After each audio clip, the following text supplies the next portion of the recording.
But first, over the past few days, more than 300 Central Americans have arrived in Tijuana, Mexico. On Sunday, they plan to ask for asylum at the San Isidro, California port of entry.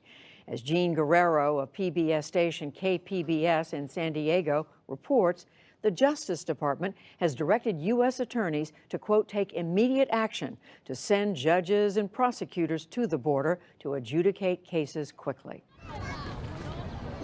Jamie Pastora Castro cradles her baby outside the San Isidro port of entry in Tijuana.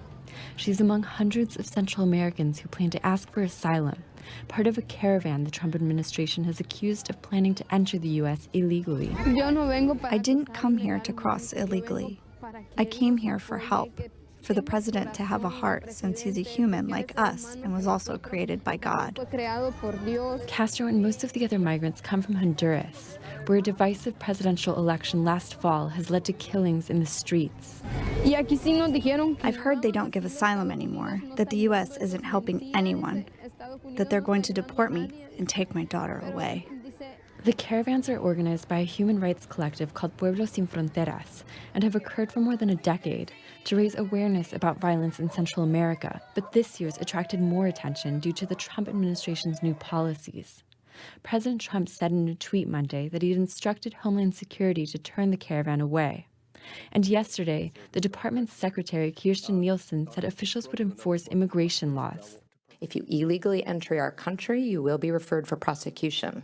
If you file a false asylum claim, you will be referred for prosecution. If you aid and abet or coach someone to break our laws, you also will be referred for prosecution. Immigration lawyers are planning to offer legal advice to the migrants before their planned crossing on Sunday. Attorney Nicole Ramos says the government can't refuse them entry because U.S. and international law require that asylum seekers get a fair hearing. I think it's just a way for him to rile up Americans who fear brown immigrants invading their borders, to create this image that a caravan of Central Americans are coming to descend upon America. Buses of Central Americans have been trickling into Tijuana all week, mostly families with children. Most stay at migrant shelters like Juventud 2000, where coordinators take down names, ages, and home countries. After weeks of traveling through Mexico, many are hungry. This young boy was given a plate to eat. Reina Isabel Rodriguez came with her 7-year-old grandson, whom she says she adopted after a gang in El Salvador kidnapped his mother. If we arrived here, it's because God permitted it. He gave me courage, strength to disappear from my country. Mario